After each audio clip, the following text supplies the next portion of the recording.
what is this, year 3 in the booth now in St. Louis? This will be 4, believe it or not. It's gone by really, really fast. This will be my 4th year, and we're really excited about the start of 2026, and we'll see where this crop of young talent takes us.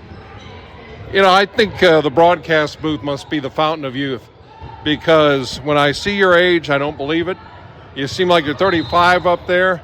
It seemed like it kept Mike Shannon young. Is there something to that? Yeah, I think that's true. My wife will tell you it's more like prepubescent and 13, not even 35. But, we get to live in life's sandbox. It really is an amazing thing that, we live and die with how the team does, but we have no control over it. So our job is to inform and entertain and have a great time. And having a good product to talk about makes it a lot easier. Having good guys to interact with on a daily basis makes it a lot of fun. And certainly hanging out with Brad Thompson and Mark Sweeney every day is not a bad way to make a living.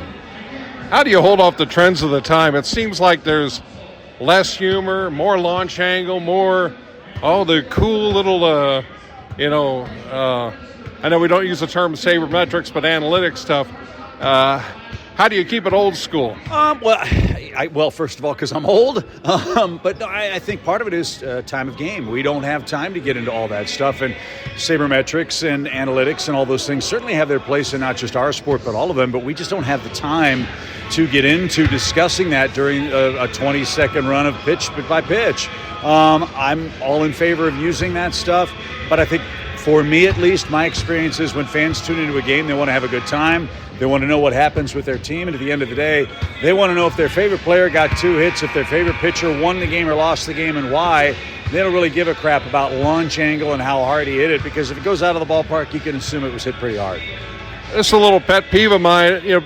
Obviously there are fewer top-tier baseball writers, and I always think of you guys, John Rooney, and you can't take an inning off. You watch every single pitch. Do you think the likes of yourself should be voting for who goes into Cooperstown? I stay out of that. I have my own personal feelings about it. I think that our Hall of Fame, sadly, sometimes finds ways to be more exclusive than inclusive.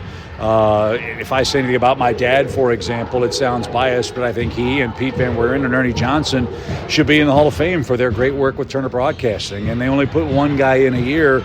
That's like putting in a peanut butter and jelly sandwich in without the jelly, if you don't include Kuiper with Kruko or vice versa. So that said, I think that I'll let the body of John's work speak for itself. I'll let the body of mine speak for itself. And at the end of the day, for me personally, I'd rather be a Hall of Fame husband, father, and friend than a Hall of Fame broadcaster if it came down to it. And I'll close on this one. It's got to be an interesting perspective. Some people expect someone more like Skip. Some expect someone like Harry.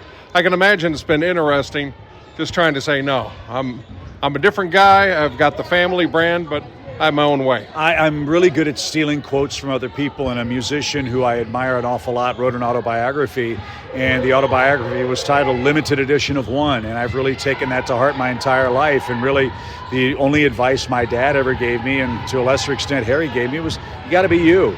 You've got 2 family members that are on national TV every day. Why be a cheap imitation of something that's never going to be copied? There are millions of kids who wanted to sound just like Vin Scully, and I think shortchange themselves by not being themselves. At the end of the day, people buy you or they don't buy you. And if I'm going to be successful, I want it to be because I'm me. If I'm not successful, I want it to be because I tried to be me.